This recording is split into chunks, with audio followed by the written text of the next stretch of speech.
I find life changes perceptibly as you add a year to your age every so often. I'm sure I'm not alone in this discovery either. As my friend Corey Ford states, stairs seem to get higher and clothes have an odd habit of shrinking when hung too long in a closet. Despite these unpleasantries, most people want to go on living. Not so for some goons who shoot up their next-door neighbor and end up in the electric chair for murder. That's the Fat Man, a fast-moving criminologist who tips the scales at 239 pounds. But don't let his weight fool you. He's agile and tough. With a keen mind and a sharp tongue, he's always ready to crack the case, no matter how tough or twisted. The note was sticking under my door when I got back from lunch. A business card reading Thurston Maple, interior decoration, with a Fifth Avenue address. On the back, in feminine handwriting, in purple ink, it said, Mr. Runyon, please call Regent 47567. So... Hello? Hello? This is Brad Runyon. Really? Truly. Oh, Mr. Runyon, you have no conception how flattered I am that you called. I usually call when people leave notes. I mean, you're so busy and all. A girl who has led a shelter-type life like me knows virtually nothing of the private eye racket, as you no doubt realize. But now Oh, dear. What seems to be the trouble? Trouble, Mr. Runyon. I have nothing else but... Are you sure you have time for me? Well, it so happens time is what I have nothing else but. Miss, Eloise McGinnis. Oh. Mr. Runyon, since I would prefer not to delineate my tribulations over the telephone, how about copping a short and trucking up here? Where is here? 650 East 77th Street. The penthouse. So, I copped a short and trucked up there. Took the elevator up to the top floor of the apartment building and walked up the stairs to the roof. The penthouse, stuck in the middle like the top layer of a wedding cake, was solid glass on two sides. In the middle of the room was a huge aquarium full of tropical fish. And in front of it, on a platform, Eloise was standing, holding an apple. A string bean in his shirt sleeves, who looked like he had barely the strength to hold up his horn-rimmed glasses, was painting her picture. Eloise, will you please? Excuse me. Oh, what do you want? Mr. Sloan, I have employed a dick. You mean about the picture? What else? Oh, no. All that and now this? Look, friend, if I'm not wanted... Mr. Runyon, you most assuredly are wanted. Shake hands with Mr. Sloan here, my employer. How are you? How do you do? If this routine goes on much longer, Eloise, I will be your employer. First that ridiculous picture, and now... Wait a minute. Stop talking in riddles. There was positively nothing ridiculous about that picture, Mr. Sloan. I was informed by a very reliable source it was, on the contrary, a fairly hot hunk of canvas. Look, Eloise, you are posing for me, for pay. I have 6 unfilled commissions, and I can't stand around here wasting time with your problems. However, I'm going down to lunch, and I suggest you finish your business with this gentleman here and be ready to continue posing when I come back. Do not concern yourself unduly, Mr. Sloan. Order me up a hot pastrami on rye and a glass of beer. I'll be down in a minute. You better be. That's Sloan. Every day I order hot pastrami, and every day I get rye crisp and wilted lettuce. What is all this about a picture? Mr. Runyon, I will give you the facts. I won't cover up a thing. Well, you haven't so far. Huh? Oh. I better get my robe. It's kind of chilly. Me and my big mouth. Huh? Skip it. Go on. It may not be apparent at first blush, Mr. Runyon, but although I have been in the modeling racket for some 3 years now, my interests are intellectual. I have been told on several occasions I am extremely mental. Uh-huh.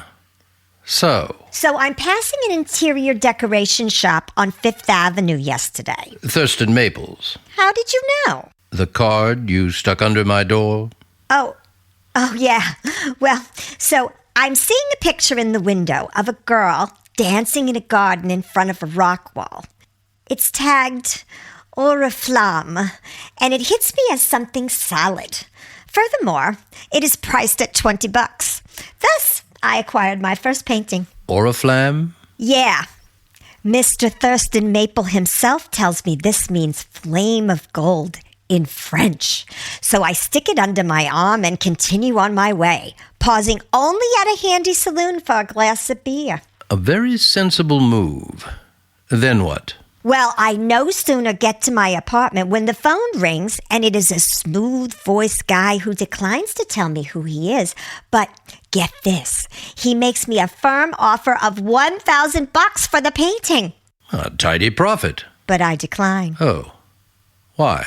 It comes over me in a flash. I have unwittingly picked up something real hot. Well, like for instance, an undiscovered old master or old mistress. So I hang up and take the painting out again to have it cased by someone who knows. But it is late and the art marts are closed. So I come home again. I open the door and walk in. Yeah?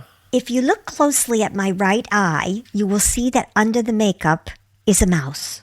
Also, over my ear here is a lump. Yes, I do see.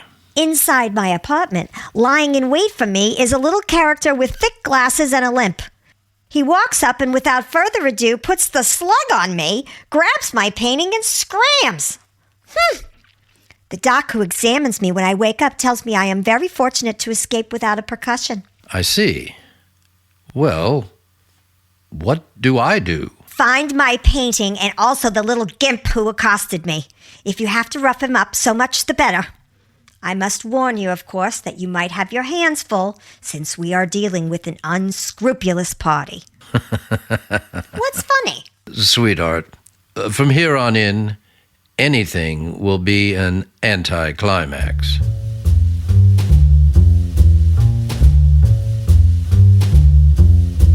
I'd be the last one to agree that Eloise was extremely mental. But the idea she'd got hold of an old master or old mistress was as good a start as any. So I grabbed another short, which took me up to the quainty-dainty ruffle and tuck shop operated by Mr. Thurston Maple, a solid, gray-eyed man who looked more like a bank president than an interior decorator.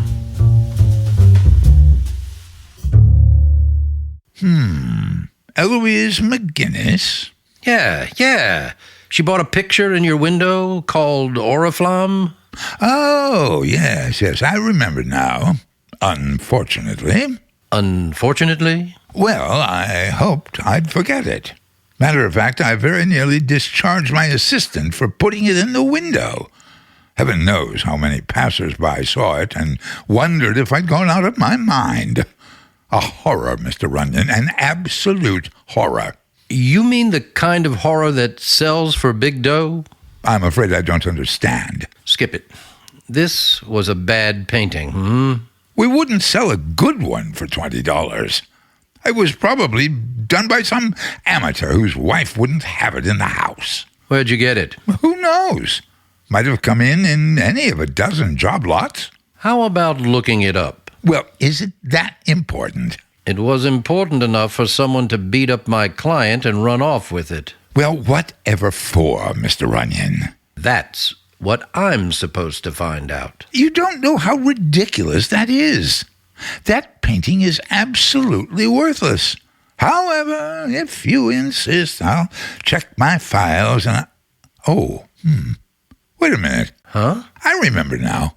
Parker took it in. Parker. My so-called assistant. He bought it for $6 from a woman. A dancer, I believe. Yes, that's right.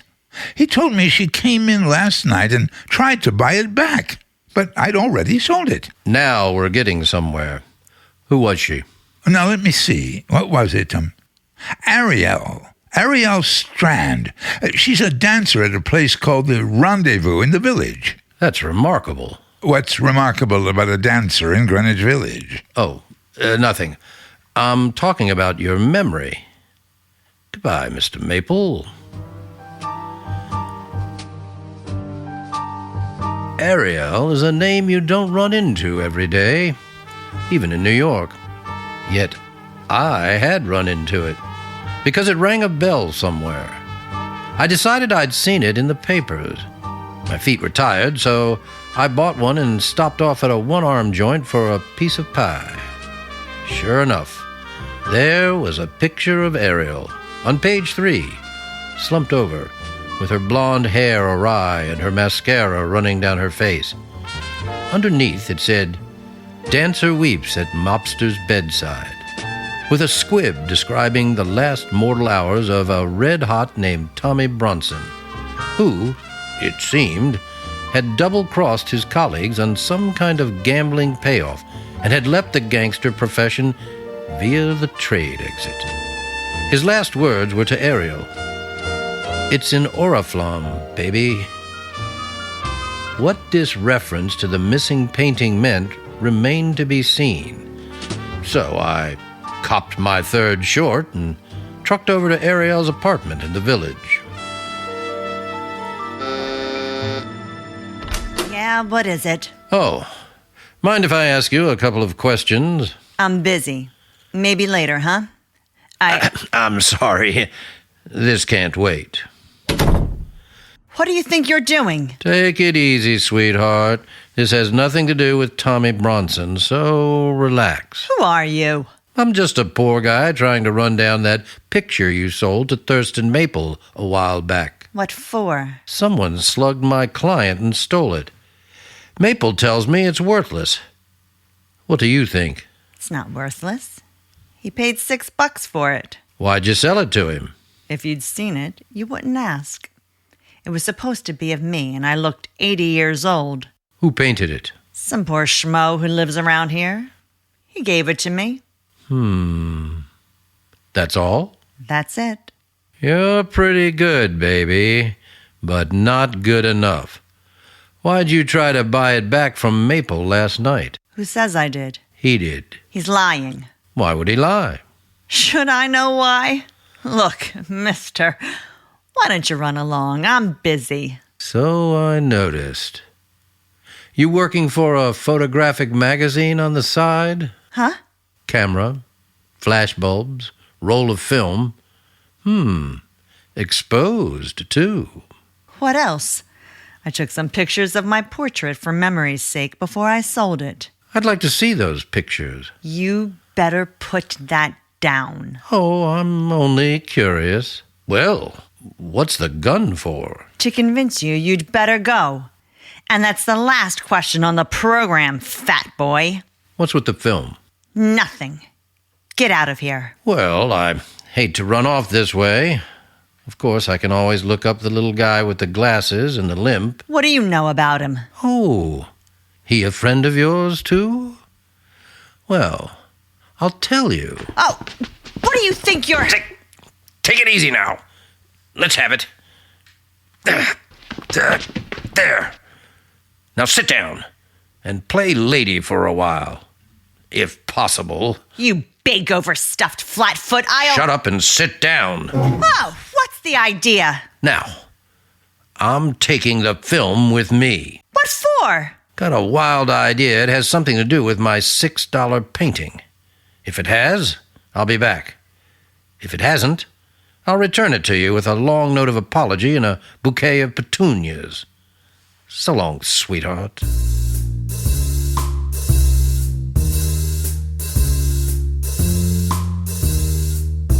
At the drugstore photo department, they told me they'd have the prints back in a couple of hours.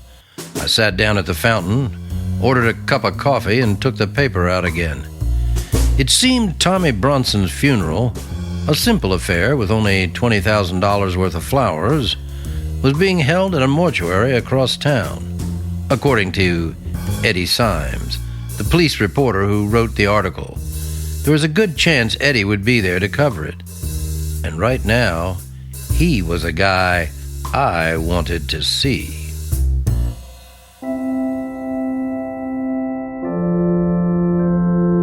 I found him sitting in the back row with his notebook open. The chapel was filled with hoods, gawkers, sightseers, and such. A gaping mob of idiots paying homage to a rat whose greatest service to humanity was dying in his prime. Hi, Runyon. Hi, Eddie. How's it going? Well, see for yourself. Caesar never had it so good. What are you doing here? Wish I knew. Who killed him? Artie Layton. They got him down at headquarters right now. Why? You read the papers, didn't you? Is that the McCoy? Yeah. $250,000 in cash. Payoff on the gambling setup. Bronson got it, but he didn't go for the split. What happened to the dough? That's the funny part. The guy had a dozen bank accounts, but he cleaned them all out, as if he knew what was coming. He left a will, you know. Oh? No. Yeah, sure. They read it yesterday afternoon. He left $300,000 in cash and securities to the floozy he was running around with. Ariel Strand? Yeah, You just said there wasn't any dough. there wasn't. The rumble is, the only thing he ever gave the Strand dame, outside of a headache, is a picture of her he painted himself. A painting. Yeah, he was an amateur painter, you know. So that's where it stands. Where the dough is anybody's guess. Hey, hold it, Eddie. See you later. Hey, where you going? Hey! I hated to run out on him, but I'd happened to be looking at one of the side exits when a small character ducked in, looked around, and then ducked out again.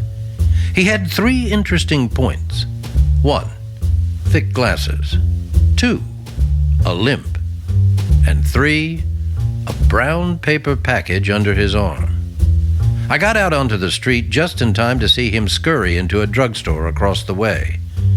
At that point, I got hung up on a red light and had to wait. But I kept my eye on the door, and he didn't come out. When I finally made it, I took a look around the store. I didn't find him. Then spotted a stairway in the corner marked telephone. 3 of the 4 booths were empty. The last one was occupied. I slid into number 3 and waited. Whoever he was talking to must have been monopolizing the conversation because Gimpy was doing all the listening. I looked closer, through the glass of the door, then pulled it open. Gimpy fell out at my feet. There was a knife in his back. I picked up the dangling receiver. Hello? Hello? I'm sorry, sir. This is the service office. Your party has been disconnected. Would you give me your number, please? Regent 4, 7567. Thank you. I'll reconnect you. I'd written it down before I realized that, for the second time today, I was looking at Regent 4, 7567. The number of Sloane's wedding cake penthouse on East 77th Street. If I'd made that traffic signal, I'd have seen it happen. But I was a minute too late. Whoever left the knife in Gimpy had gone down the other stairs and was probably 2 blocks away by now. Someone else had seen the body topple out of the phone booth and reported it, and suddenly the little room was filled with people. Runyon, what happened? Oh. Hi, Eddie. I wondered why you took out of there so fast. So Augie finally got it, huh? Augie? Yeah. Tommy Bronson's errand boy. Any idea who... Got a couple of vague notions. He had a package when it happened. He hasn't got it now. How much time have you? All night if this keeps up. Let me call this in. Call headquarters first. Here, take this. It's a claim check on some film I left at a drugstore across town. It'll be ready pretty quick. Pick it up, and then meet me here, at this address. Penthouse on East 77th Street. Got it? Right. All right, stand back, everybody. Stand back, stand back. It was dark when I got there, making the penthouse look all the more unreal. I moved up in the shadows near an open French window. I tell you, something's happened to him. Why doesn't he go back? Oh, who knows? Maybe he got a better offer. What are you going to do about it? I tell you one thing, Sloan. I certainly don't intend to sit here. I wish you were sitting. For an hour now, you've been pacing the floor and wearing holes in my best broadloom. There's a fortune in that picture, Sloan. Can you get it through your head? $250,000. And you sold it for 20. Let's see. That's a clear loss of $249,980 even. Oh, shut up. Well, say, if you want my opinion, I think the whole thing is fantastic. How do you know Augie didn't make it all up? How did it... Oops. Clumsy me. What are you doing here, Runyon? Don't let me interrupt. Somebody was just saying the picture was worth $250,000. How come? It's none of your business. I think it is. Since you sold it to my client, I think little Augie knew it was worth something. Found out Ariel sold it to you, and when he came to you to buy it, you figured with all the to-do, something was up. So you cut little Augie in and hired him to put the slug on her and swipe it. I did nothing of the kind. No? Augie ought to know what he's talking about. Where is he? Never mind that now. Which one of you hired him? Maple here. Oh, all right. So I did. He said he could get it for me. I tried to buy it back from her, but she... Well, where is he, Runyon? What happened to him? He's dead. Oh, I was afraid that might happen. All right, let's have it now. What's with the picture? Why is it so valuable? It's a keepsake, Runyon, painted by her dear, departed mother-in-law. It was painted by Tommy Bronson. As such, it's worth slightly less than a hunk of second-hand wallpaper. Not exactly the kind of thing people commit murder for. You'd better talk, Maple.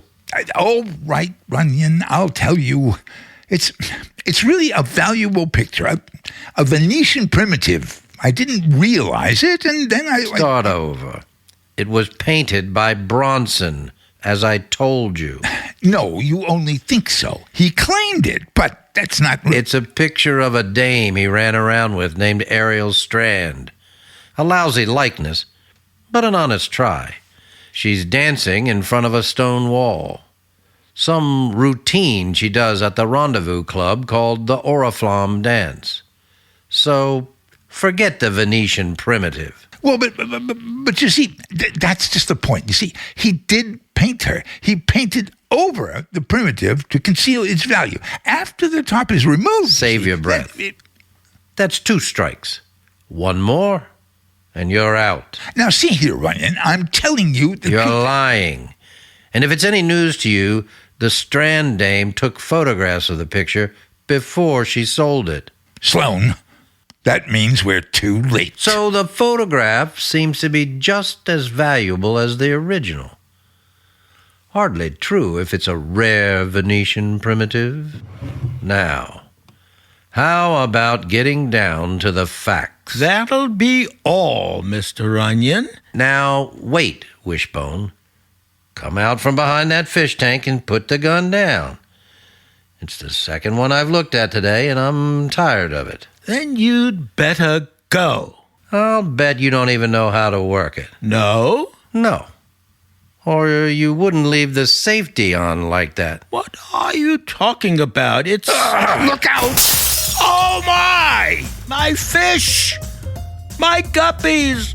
My pedigreed swordtails! It was a dirty trick, shoving 40 gallons of tropical fish at him, but I couldn't think of anything more sporting at the time. Suddenly, we were all up to our knees in water, glass, tangled iron, and flopping guppies.